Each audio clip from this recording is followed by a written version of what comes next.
रसधानी क्या है? तो जब भी कोई कोशिकांग समझना हो, कोशिका का एक रफ डायग्राम तो बनना ही चाहिए। ठीक है,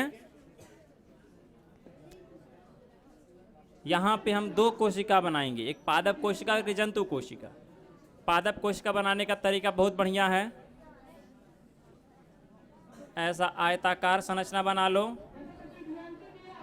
ठीक है, और इसका जो कॉर्नर है, मतलब कोने का हिस्सा, इसको मिटा दो और ऐसे बाहर की ओर लाइनिंग कर दो और फिर यहाँ पे अंदर की ओर एक लाइनिंग कर दो। पीछे तक आवाज आ रही है? पीछे वाले सुन पा रहे हो जी? सुनाई दे रहा है पीछे? हेलो, आप ठीक है? अभी सुनाई नहीं दे रहा?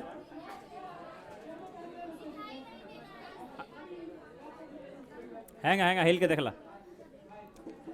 आवाज जा रहा है ना? चलो सुनो, तो ये पादप कोशिका है।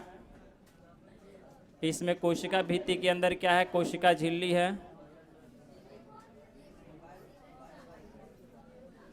ठीक है। और इसमें किसी एक जगह पे तुम केंद्रक दिखा दो। केंद्रक हमेशा पादप कोशिका में किनारे पर दिखाते हैं।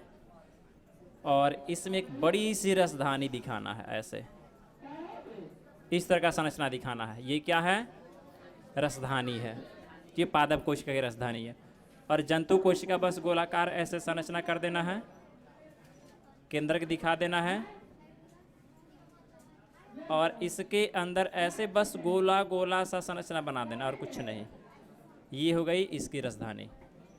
लाइसोसोम जो बनाए थे, देखना लाइसोसोम को हम पूरे कलर किए थे, ऐसे पूरा कलर किए थे ना। तो जब पूरा कलर रहेगा तो लाइसोसोम और खाली रहेगा तो रसधानी। ठीक है, देखो तो ये रसधानी क्या है? तो कोशिका के अंदर पाई जाने वाली एक ऐसी कोशिकांग है। रसधानी कोशिका के अंदर पाई जाने वाली एक ऐसी कोशिकांग है जो एक झिल्ली से घिरी रहती है, एक मेम्ब्रेन से घिरी हुई रहती है और अपने अंदर कुछ तरल पदार्थों को एकत्रित करके रखती है। ठीक है, अपने अंदर कुछ पदार्थ क्या करेगी? एकत्रित करके रखेगी। और वो पदार्थ इसका भोजन हो सकता है, कोशिका का पानी हो सकता है, उत्सर्जी पदार्थ हो सकते हैं, ठीक है, या कोई एंजाइम हो सकते हैं। ठीक है, तो ये कुछ भी हो सकता है जो रसधानी के अंदर इकट्ठा रहेगा। एक यहाँ पे बात समझने की कोशिश करो कि ये जो पादप कोशिका है, इस पादप कोशिका में प्रकाश संश्लेषण के द्वारा भोजन बनेगा, ये बात पक्का है। ठीक है, और जो भोजन बना, जितना भोजन बनेगा, क्या पूरा भोजन कोशिका प्रयोग कर लेगी? नहीं करेगी। तुम इस बात से समझो कि तुम्हारे यहाँ जो भी खेत है, उस खेत से जितना भी अन्न का उत्पादन होता है, इस साल जितना गेहूँ आया, क्या सभी गेहूँ को पिसवा के एक ही बार में खा गए? नहीं, उसको इकट्ठा करके रखे हैं। समय के अनुसार उसको निकालेंगे और उसको अपने मतलब ये उपयोग करते जाएंगे, है ना। तो उसी तरह से ये पादप कोशिका है, ये अपना प्रकाश संश्लेषण करेगी और प्रकाश संश्लेषण के बाद से जो भोजन बनेगा, कुछ भोजन प्रयोग करेगी वृद्धि और विकास में और कुछ भोजन इसी के अंदर इकट्ठा करके रखेगी। उसी तरह से जंतु कोशिका में भी ये रसधानी वही काम करता है। ठीक है, और वहीं अगर पानी में रहने वाली कोशिका की बात कर लो, जैसे अमीबा हो गई, तो अमीबा का कोई अपना आकृति नहीं होता है, ऐसे ही कहीं भी अमीबा कैसे तरह दिखा सकता है। ठीक है, तो यहाँ पे मान लो कि अमीबा पानी में है, तो पानी हमेशा अंदर की ओर आता रहेगा। तो ज़्यादा पानी जब अंदर आएगा तो कोशिका फट सकती है, फट सकती है ना, लेकिन नहीं फटती है। क्यों? क्योंकि जितनी पानी अंदर आता है उसमें से जो उपयोगी पानी, मतलब जितना उपयोग करने लायक है, उपयोग करेगी कोशिका अमीबा, और जो उपयोग नहीं करने लायक है या जो एक्स्ट्रा आ गया है पानी, उसको ये अपने अंदर इकट्ठा कर लेगी। ठीक है, और इकट्ठा करके इसको तोड़ के बाहर कर देगी। तो ये भी एक रसधानी है। ठीक है, तो इसमें जो रसधानी है वो क्या कर रहा है? पानी की मात्रा को नियंत्रित कर रहा है। तो जलीय जीवों के कोशिका में जो रसधानी होगी वो क्या करेगी, तो कोशिका के अंदर पानी की मात्रा को नियंत्रण करेगी, ठीक है। और पादप कोशिका में जो राजधानी होगी वो भोजन को इकट्ठा करने का काम करेगी। वसा, भोजन में तुम्हारा वसा हो सकता है, प्रोटीन हो सकता है, कार्बोहाइड्रेट हो सकता है, इन तीनों को इकट्ठा करने का काम करेगी, ठीक है। जंतु कोशिका में अतिरिक्त भोजन को इकट्ठा करने का काम करेगी और उत्सर्जी पदार्थों को भी इकट्ठा करने का काम करेगी। और अमीबा में पानी की मात्रा को नियंत्रित करेगी और साथ ही साथ भोजन के पचाने तथा उत्सर्जी पदार्थ को बाहर निकालने में मदद करेगी। तो ऐसे ये राजधानी का पूरा काम हो गया। तो वास्तव में राजधानी क्या है, तो कोशिका के अंदर पाई जाने वाली एक झिल्ली नुमा संरचना है। ये क्या है, झिल्ली नुमा संरचना है, मेम्ब्रेनस सेल ऑर्गेनेलिज है, ठीक है, मेम्ब्रेनस सेल ऑर्गेनेलिज है, यानी कि इसके चारों तरफ क्या होगा, मेम्ब्रेन होगा, ठीक है। अब देखो इसके चारों तरफ जो मेम्ब्रेन होता है ना, ये जो मेम्ब्रेन है, जो परत है, उसे क्या नाम देंगे, टोनोप्लास्ट नाम देंगे, याद रखना, क्या नाम देंगे, टोनोप्लास्ट। यानी कि राजधानी के चारों तरफ की जो परत है उसे क्या कहेंगे, टोनोप्लास्ट कह देंगे, ठीक है। उसके बाद से ये राजधानी किस किस कोशिका में मिलेगा, तो प्रोकैरियोट को छोड़ के बाकी सभी कोशिका में। किसे मिलेगा, तो ऑल यूकैरियोट, सभी यूकैरियोट में ये पाया जाएगा, ठीक है।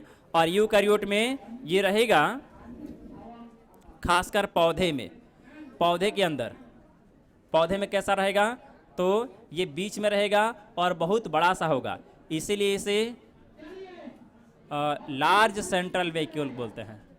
पौधे में इसे लार्ज सेंट्रल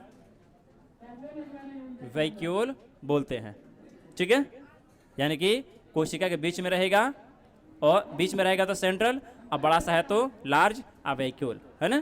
तो ऐसे कोशिका के पादप कोशिका में जो राजधानी पाई जाती है बहुत बड़ी होती है, इसलिए इसे लार्ज सेंट्रल वैक्यूल के नाम से जानते हैं। वहीं जंतु कोशिका जो है, जंतु कोशिका में क्या होती है, तो ये बहुत छोटी छोटी होती है, पूरी कोशिका द्रव्य में फैले रहती है, ठीक है। तो जंतु कोशिका में कैसी होगी, तो छोटी छोटी होगी,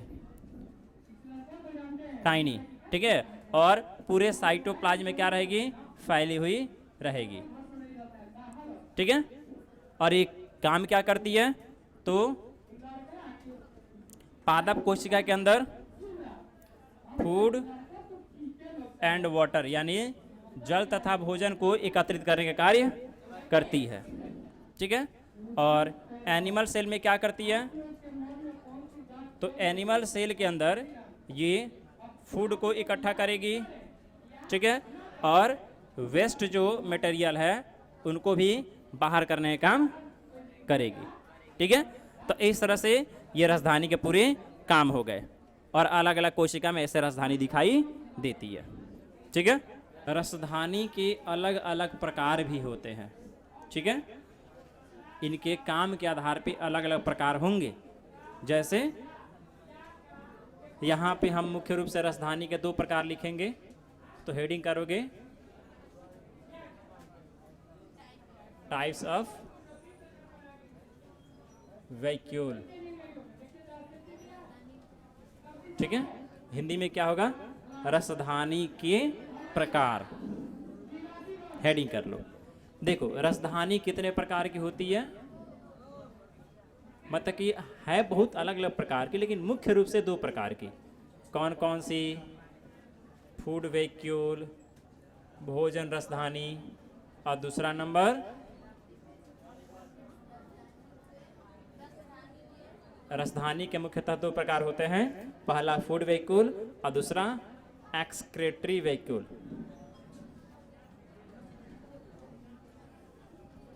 एक्सक्रेटरी वैक्यूल, ठीक है।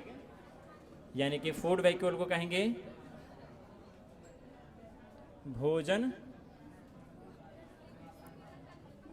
राजधानी, और इसको कहेंगे उत्सर्जी राजधानी, ठीक है। तो राजधानी के कितने प्रकार हो गए, दो, एक फूड वैक्यूल और दूसरा एक्सक्रेटरी वैक्यूल, यानी कि भोजन राजधानी अभी लिखना नहीं है, और दूसरा उत्सर्जी राजधानी, ठीक है। अब देखो ये कैसे मतलब दो प्रकार हो गया, इसके बारे में समझो। देखो ये एक अमीबा है। अभी हमने बोला कि अमीबा जो है उसको किसी भी तरह से बनाया जा सकता है, तो ये हो गया अमीबा।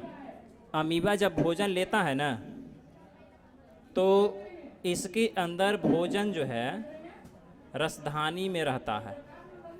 तो यहाँ पे भोजन जो है ये क्या है, भोजन है, फूड है, ठीक है। तो फूड कहाँ है, रसधानी के अंदर है। ये क्या है संरचना, तो रसधानी है। तो इसको क्या कहेंगे, फूड वैक्यूल। फूड जहाँ पे उसे क्या कह दिए, फूड वैक्यूल कह दिए, भोजन रसधानी। अब यही जो है रसधानी आगे बढ़ेगा, इसमें भोजन पचेगा, भोजन पच के कोशिका में अवशोषित हो जाएगा, ठीक है। और इसमें अब क्या बचेगा, तो केवल उत्सर्जी पदार्थ बचेगा। तो अब इसमें क्या बचा, केवल वेस्ट बचा। क्या बचा, केवल वेस्ट प्रोडक्ट यानी उत्सर्जी पदार्थ, यानी कह लो कि अपशिष्ट बचा। अपशिष्ट कैसे लिखेंगे जी, ऐसे लिखेंगे, हाँ छोड़ो अपना फरिया लेना हिंदी। देखो तो इसमें क्या बचा, केवल वेस्ट बचा। तो वेस्ट को रखने वाले रसधानी को क्या नाम देंगे, एक्सक्रेटरी। ये एक्सक्रेटरी, एक्सक्रेटरी वैक्यूल, समझ गए। यानी कि वह रसधानी जो अपने अंदर किसको रखती है, फूड यानी भोजन को रखती है, उसे फूड वैक्यूल बोल दिए। और वह रसधानी जो अपने अंदर किसको रखती है, वेस्ट यानी उत्सर्जी पदार्थ, बेकार के पदार्थ को रखती है, उसे एक्सक्रेटरी वैक्यूल कहते हैं, ठीक है। तो इस तरह से इस अमीबा के हिसाब से देखें तो रसधानी दो प्रकार के हो गए, और भी इसके अलग अलग प्रकार होते हैं। मतलब जैसे क्लास तुम्हारा चेंज होते जाएगा वैसे इसमें और भी जटिलता आती चली जाएगी, लेकिन अभी 9th क्लास के लिए इतना काफ़ी है कि रसधानी कितने प्रकार के हैं, दो। कौन कौन से, फूड वैक्यूल और दूसरा एक्सक्रेटरी वैक्यूल। फूड वैक्यूल क्या है, तो वह वैक्यूल है जिसमें क्या रहता है, फूड रहता है, हाँ भोजन रहता है। और एक्सक्रेटरी वैक्यूल क्या है, तो वह वैक्यूल है जिसमें वेस्ट यानी क्या उत्सर्जी पदार्थ रहता है, ठीक है। उसे कह देंगे हम लोग उत्सर्जी रसधानी, ठीक है।